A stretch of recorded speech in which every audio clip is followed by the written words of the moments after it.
नेताओं ने कभी भी किसी को न्याय नहीं दिलाया। जब भी न्याय मिला जनता के दम पे मिला है। नेता भी जनता को इस्तेमाल करते हैं।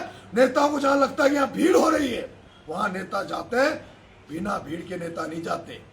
मैं गारंटी देता हूं कि पप्पू धाकड़ के मामले की सीबीआई जांच कराने की गारंटी मेरी है। डूंगरी बांध में चाहे मेरी जान चली जाए, इन मुद्दों के लिए मैं जिद्दी बहुत हूं।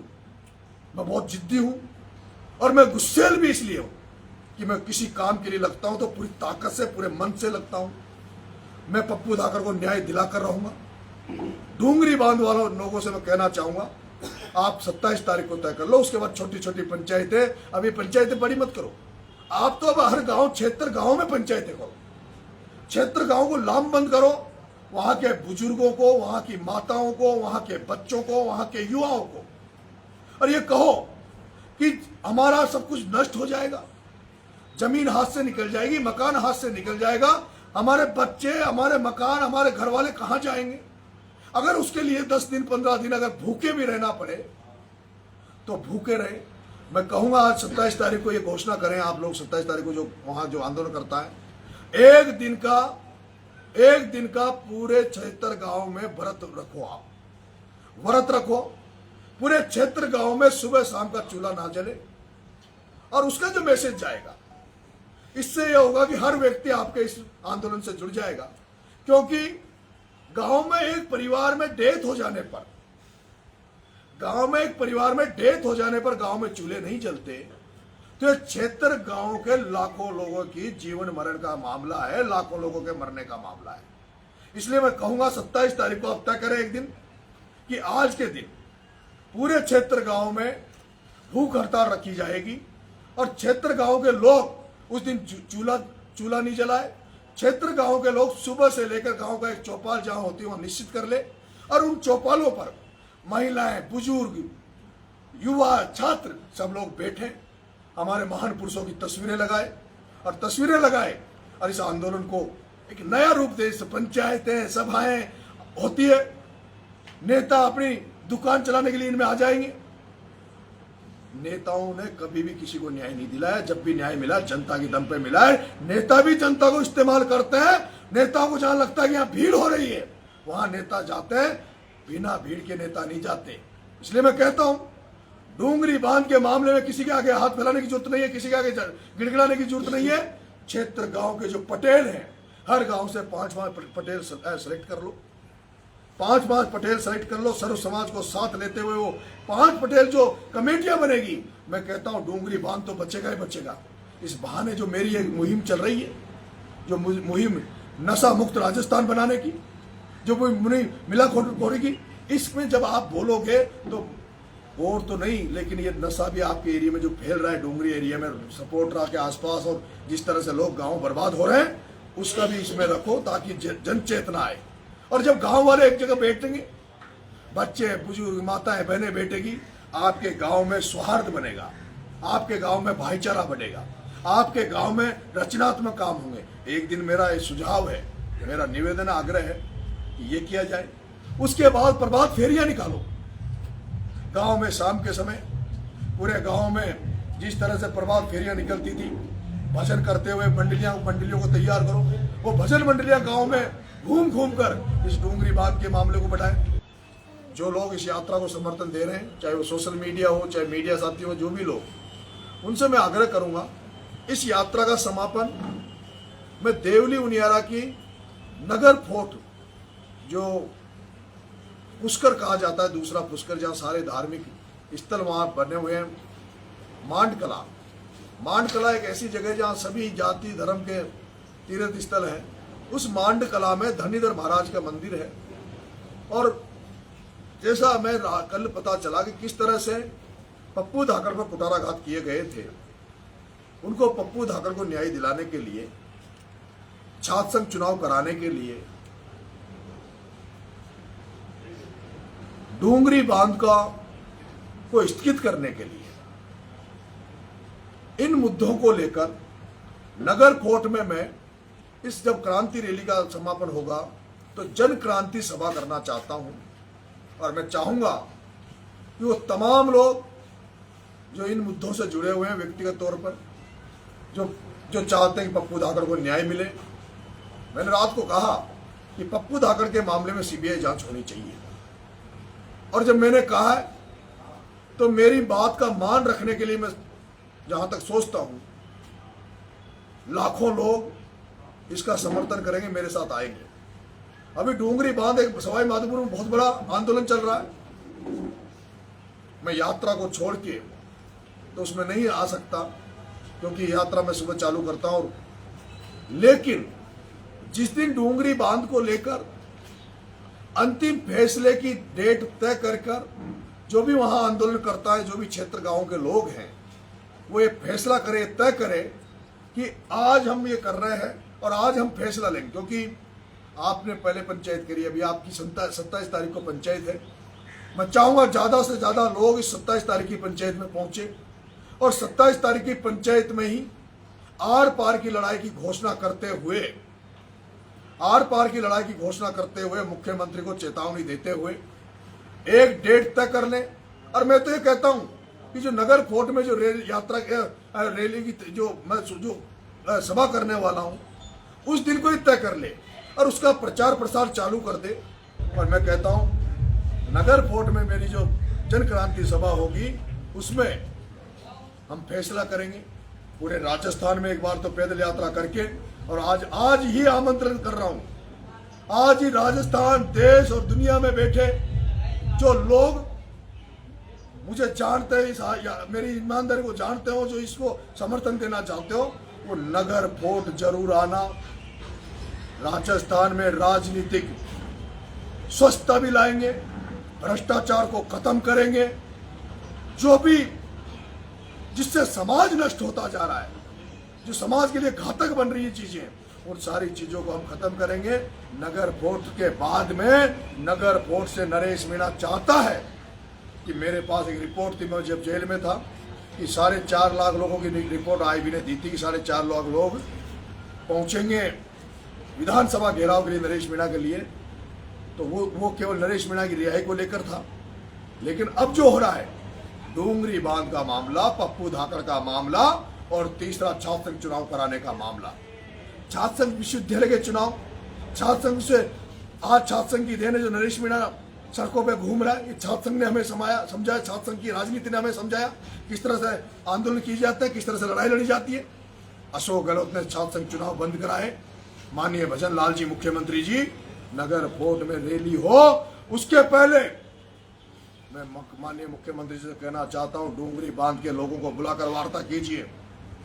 राजस्थान में जहां भी छात्र संघ प्रत्याशी हैं, छात्र संघ के को लेकर जो मुहिम चल रही है, उनको बुलाकर बात कीजिए। और पप्पू धाकड़ों के परिजनों को बुलाकर बात कीजिए। माननीय मुख्यमंत्री भजन लाल जी, पूरा धाकड़ समाज भारतीय जनता पार्टी को वोट देता है। पूरा भारतीय धाकड़ समाज आपकी तरफ देख रहा है। अगर पप्पू धाकड़ के मामले में सीबीआई जांच नहीं होती है तो ऐसा हो सकता है कि धाकड़ समाज ये बोर्ड लगा देगा गांव के बाहर कि बीजेपी हमारे गांव में एंट्री ना करे। और वो जो हीरालाल जी नागर जो मंत्री बैठे हैं कोठे में, धाकड़ समाज के कोठे में, उनसे कहूंगा हीरालाल जी नागर, आपका फर्ज बनता है, आपका फर्ज बनता है, जैसे नरेश मीणा अपने समाज के लिए, लोगों के लिए लड़ रहा है, आपका भी फर्ज बनता है अपने समाज के बेटे पप्पू धाकड़ को न्याय दिलाने के लिए। मैं चाहूंगा आप हीरालाल जी नागर आप आगे आओ, आप उस परिवारजन को मुख्यमंत्री से मिलाओ, आप मुख्यमंत्री से बड़े क्लोज हो। और उस ओम बिरला से भी कहना चाहूंगा जो धाकड़ समाज के वोटों से जीता है, ओम बिरला जी, दुकान बंद करने होने में समय नहीं लग रहा, समय रहते आप चेत जाओ। मैं आपको जो 10 साल पहले ओम बिरला जी आपको जिस तरह से देखता था, 5 साल पहले देखता था, मैं आपकी बहुत तारीफें करता था। मैं कहता था मीणा समाज की एक शहीद की आपने मूर्ति लगाई, उसको बहन बनाया, हमें अच्छा लगता था कि आप पहले ओम बिरला जी ग्रामीण प्रेस के लोगों को साथ ले रहे हैं। लेकिन ओम बिरला जी, पिछले दिनों से मैं बूंदी जेल में रहा, उस दौरान भी मैंने आपका कार्य क्षेत्र करने का तरीका देखा है। पिछले 5-7 साल से ओम बिरला जी आप भी तानाशाह बन गए हो, अब आप जन सेवक नहीं हो। आप जिस तरह से लोगों को जेलों में डलवा रहे हो, उससे आप कोटा को नष्ट कर रहे हो। आप आज क्या हालत है कोटा की, जो शैक्षणिक नगरी कोटा हुआ करती थी, वो शैक्षणिक नगरी आज शेखावटी में जाके शिफ्ट हो गई। कोचिंग संकट में कोचिंगों के जो कोचिंग चला रहे हैं, लोग कह रहे हैं आप ओम बिरला जी आपकी कमीशन खोरी है कि नहीं है, आप पार्टनरशिप में एलन से पार्टनरशिप आप बात होती नहीं होती, फैक्ट्री में आपकी पार्टनरशिप होती कि नहीं होती, इन बातों को आपको जवाब देना होगा ओम बिरला जी कि ऐसा कुछ नहीं है।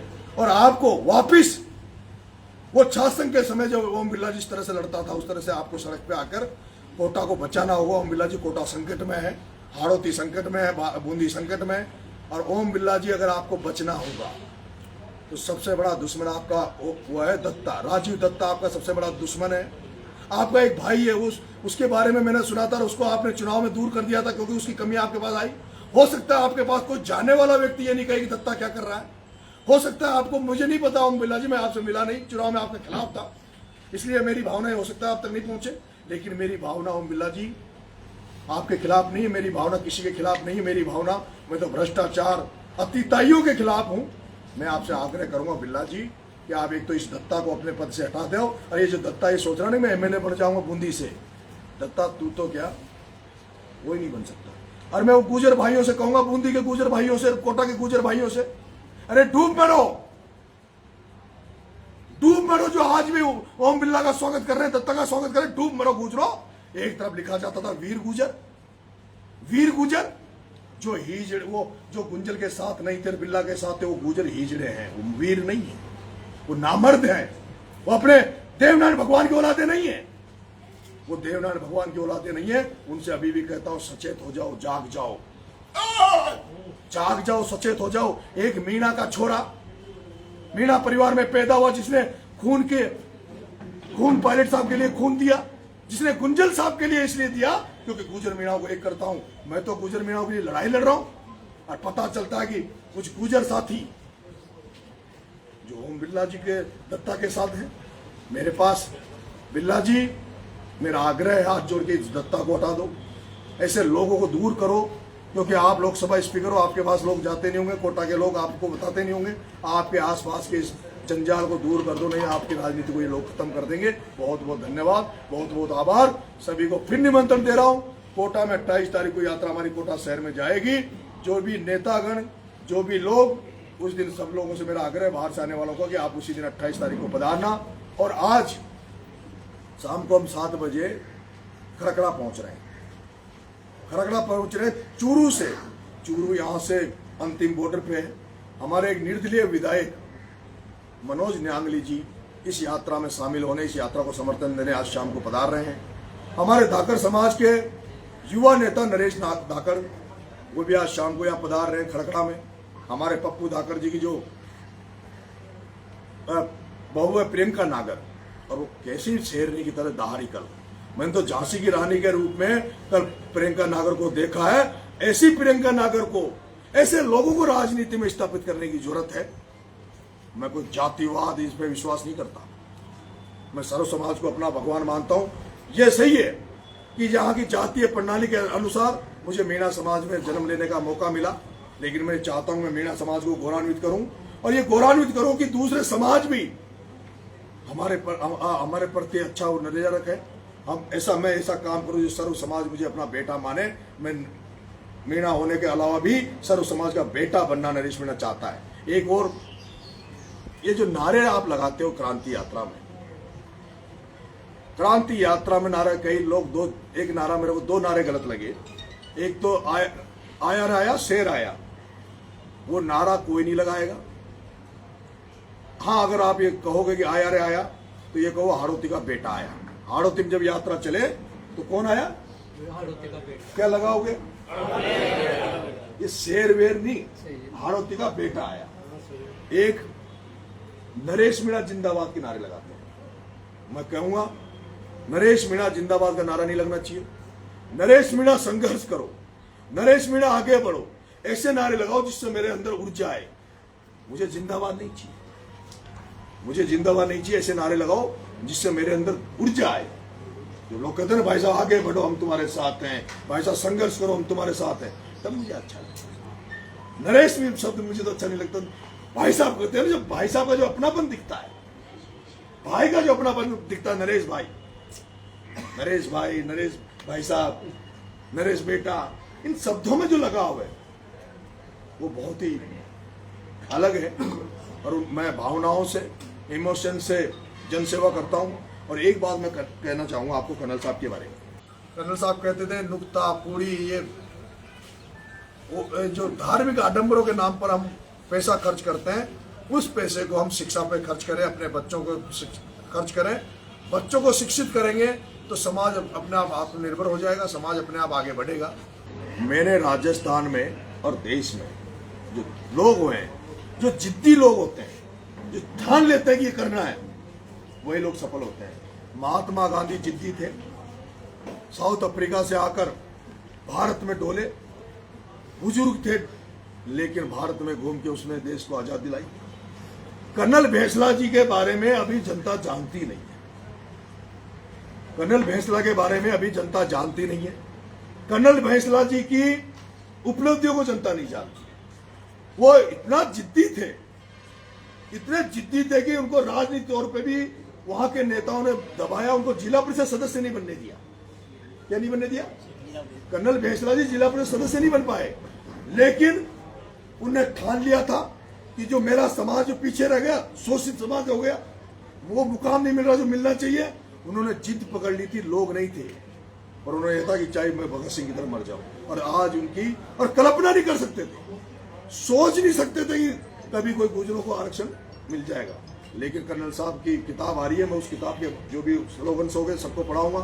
मैं चाहूंगा वो किताब घर घर पहुंचे कर्नल साहब की, और सर्व समाज में पहुंचे, नॉट गुजर समाज में। कर्नल साहब को जब लोग आप पढ़ लोगे, जब कर्नल साहब को पढ़ लोगे, उनकी जो बेटी ने किताब लिखी है, उसके बाद आपको लगेगा कि ऐसे लोग पैदा होने चाहिए। कर्नल साहब जैसे लोग पैदा होना चाहिए, राजेश पायलट जैसे लोग पैदा होने चाहिए, चौधरी चरण सिंह जैसे लोग पैदा होने चाहिए, लालू यादव जैसे लोग पैदा होने चाहिए।